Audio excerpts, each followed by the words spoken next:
Hello student, welcome to our own YouTube channel Gyan Mantra.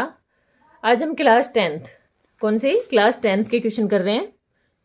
Class 10th हमने chapter 3 ले रखा है कि चैप्टर 3 के जो इंपॉर्टेंट क्वेश्चन है उनको देख लिया जाए। किस किस टाइप के एग्जाम में क्वेश्चन पूछे जाते हैं मैक्सिमम, कि भाई इस टाइप के क्वेश्चन आपको एग्जाम में देखने को मिलते हैं, तो हम वही क्वेश्चन कर रहे हैं।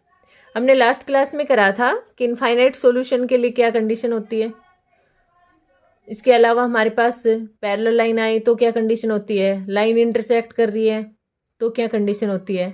जब लाइन इंटरसेक्ट करती है तो कितने सॉल्यूशन होते हैं, एक सॉल्यूशन। और जब लाइन पैरेलल होती है तो कोई सॉल्यूशन नहीं होता है। और जब लाइन हमारे पास कोइंसाइड कर रही है, एक लाइन पर दूसरी लाइन है, तो हमारे पास इनफाइनाइट सॉल्यूशन चला जाता है। ठीक है, तो कॉन्सेप्ट क्लियर है। फिर भी हम लास्ट क्लास का दिखा देंगे। देखो पहले क्वेश्चन देख क्या कहते हैं। For which value of a and b, आपको इनमें ज़्यादातर ए बी के कुछ भी दे देगा कि इन कॉन्स्टेंट की वैल्यू निकाल के बताओ। Does the following pair of linear equation having, कितने सॉल्यूशन दे रहा है, इनफाइनाइट नंबर ऑफ सॉल्यूशन, कितने सॉल्यूशन दे रहा है, इनफाइनाइट नंबर सोल। अब लास्ट क्लास का एक बार मैं आपको दिखाई देती हूँ भाई कि लास्ट में हमने क्या करा था। देखो इनफाइनाइट नंबर ऑफ सॉल्यूशन के लिए क्या करा था, सारे के सारे क्या थे, इक्वल थे।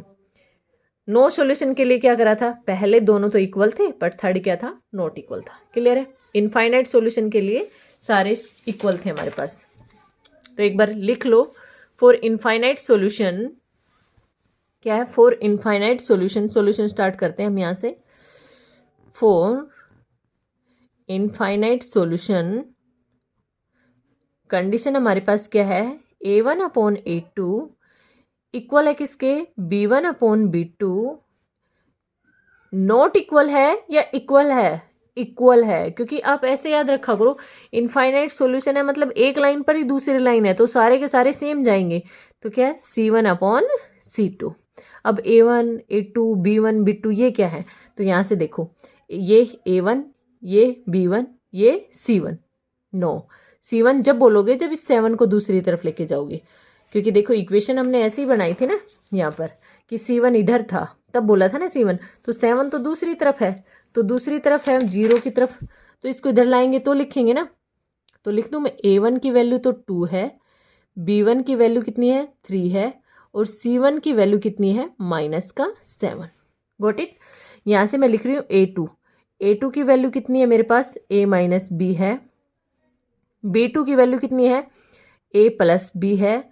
और c2 की वैल्यू कितनी है मेरे पास, -3a+b-c। गॉट इट भाई। अब देखो वैल्यू पुट कर देते हैं हम, a1/a2, a1 की वैल्यू तो 2 है, अपॉन a2 की वैल्यू कितनी है, a-b। b1/b2, b1 की वैल्यू तो 3 है, b2 की वैल्यू क्या है, a+b। c1/c2, c1 की वैल्यू तो -7 है, c2 की वैल्यू कितनी है, -3a+b-2। माइनस से माइनस क्या हो गया, कैंसिल हो गया। अब हम क्या करते हैं, पेयर कर लेते हैं 2-2 का, कि 2-2 ले लेते हैं पेयरिंग में। क्योंकि हमारे पास 2 वेरिएबल हैं तो 2 इक्वेशन होना चाहिए। 2 वेरिएबल हैं तो कितनी होने चाहिए, 2 इक्वेशन। 3 वेरिएबल होते हैं तो 3 इक्वेशन, 2 वेरिएबल हैं तो 2 इक्वेशन होनी चाहिए हमारे पास। अगर मैं इन दोनों को ले लेती हूँ एक बार, तो मेरे पास क्या हुआ, 2/a-b equal to 3/a+b। Got it.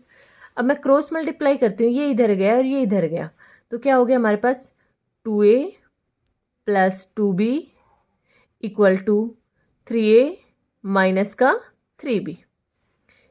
सभी को एक तरफ करती हूँ मैं, तो क्या आ गया, 2a+2b -3a+3b इक्वल टू 0।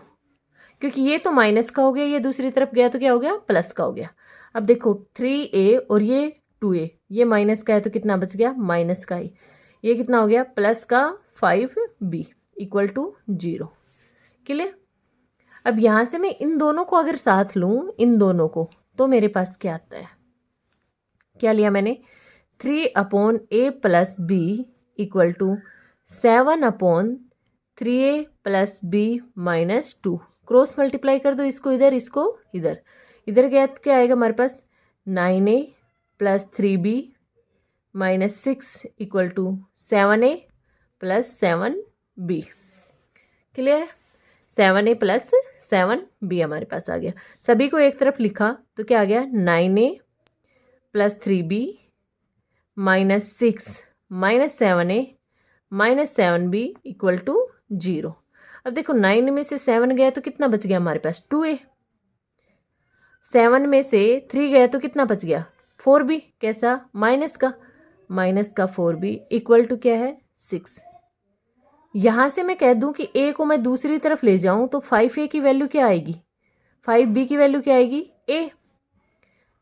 या कह दूं a की वैल्यू क्या आई है, 5b।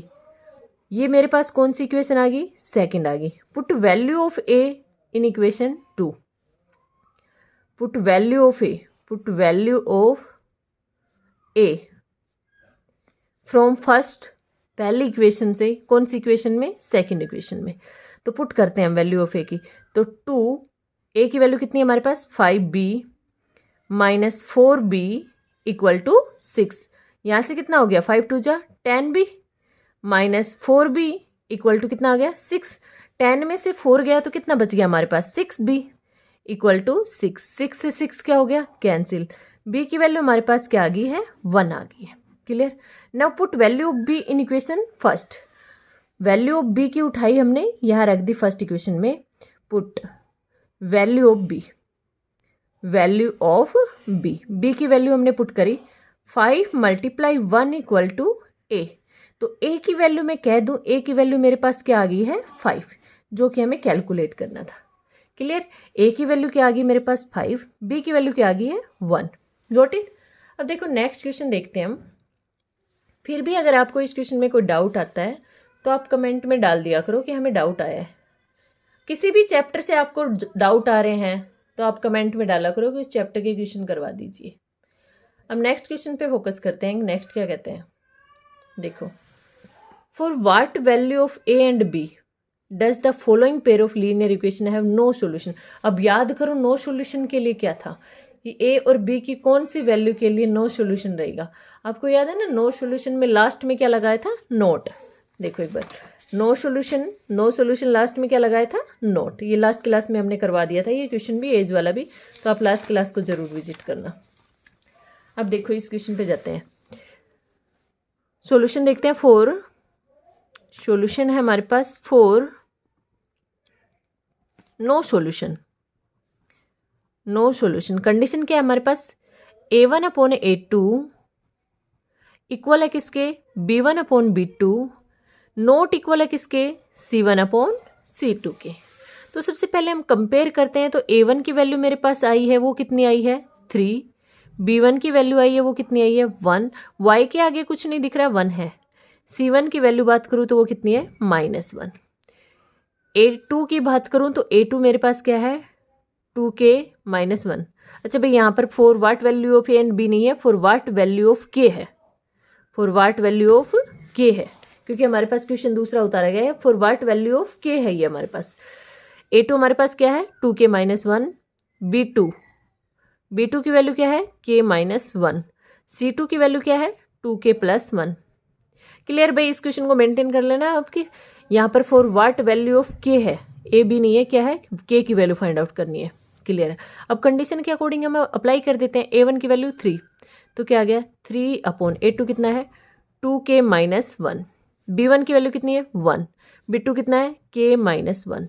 नोट इक्वल है किसके, c1 की वैल्यू कितनी है, यहाँ पर c2 की वैल्यू हमारे पास कितनी है, माइनस है, -1/-2k + 1। क्लियर? अब फिर वही दो की कंडीशन ले लेते हैं हम। ये दोनों ले लो, ये दोनों ले लो, ये माइनस से तो माइनस क्या हो गया, कैंसिल। ये दोनों लिया हमने, कौन कौन से, 3/2k - 1 equal to 1/k - 1। Cross multiply करा हमने तो क्या आ गया, 3k - 3 इक्वल 2k - 1। सभी को एक तरफ ले आओ। यहाँ पर हमारे पास क्या रखो, के वालों ले आओ, कांस्टेंट को उधर ही रखो, के ले आओ। तो क्या आ गया, 3k - 2k। क्यों? क्योंकि इधर प्लस का, इधर आके माइनस का, इक्वल टू -1, ये माइनस का उधर जाके प्लस का। क्या आ गया, k इक्वल टू प्लस का 2, मतलब k की वैल्यू हमारे पास क्या आ गई, प्लस का 2 आ गया। अब इन दोनों को साथ लेके चलूँ मैं, इन दोनों को, तो क्या आएगा मेरे पास 1/k-1 नॉट इक्वल। अच्छा नॉट इक्वल है तो नॉट ही इक्वल लगाओगे, ऐसा नहीं आप इक्वल बना दोगे। नॉट इक्वल 1/ क्या हमारे पास 2k + 1, क्रॉस मल्टीप्लाई कर दो, 2k + 1 नॉट इक्वल है किसके, k - 1। अब k वाली टर्म को एक तरफ रखो तो क्या लिखोगे, 2k - k नॉट इक्वल है -1, 1 को दूसरी तरफ ले जाओ, -1, क्या बच गया, k इक्वल नहीं है किसके, -2k। तो कंडीशन हमारे पास 2 आ गई है कि k इक्वल हो सकता है किसके, 2k, बट k इक्वल नहीं हो सकता किसके, -2k। कि k की वैल्यू इक्वल तो हो सकती है किसके, 2k, बट k की इक्वल नहीं हो सकती है किसके, -2k। Thanks for watching my video and if you like my video then share and subscribe. Most important things ये है कि अगर आपको मेरा सॉल्यूशन पसंद आ रहा है तो आप मोर इम्पोर्टेंट क्वेश्चन के लिए बेल आइकन को प्रेस करके रखें। और दूसरी बात, 95 मार्क्स या इससे अबव मार्क्स चाहिए तो भाई जितने मैं वीडियो डालूँ उनको पूरी स्टार्टिंग से लेके लास्ट तक ज़रूर देखें, क्योंकि वही क्वेश्चन डाल रही हूँ मैं यहाँ पर जो इम्पोर्टेंट है, जो बार बार क्वेश्चन पूछे जा रहे हैं। कॉन्सेप्ट अगर आपने समझ लिया तो फिर आपको बाहर नहीं जाएगा, तो आप एक बार कॉन्सेप्ट पे अच्छे से काम करो। Thank you.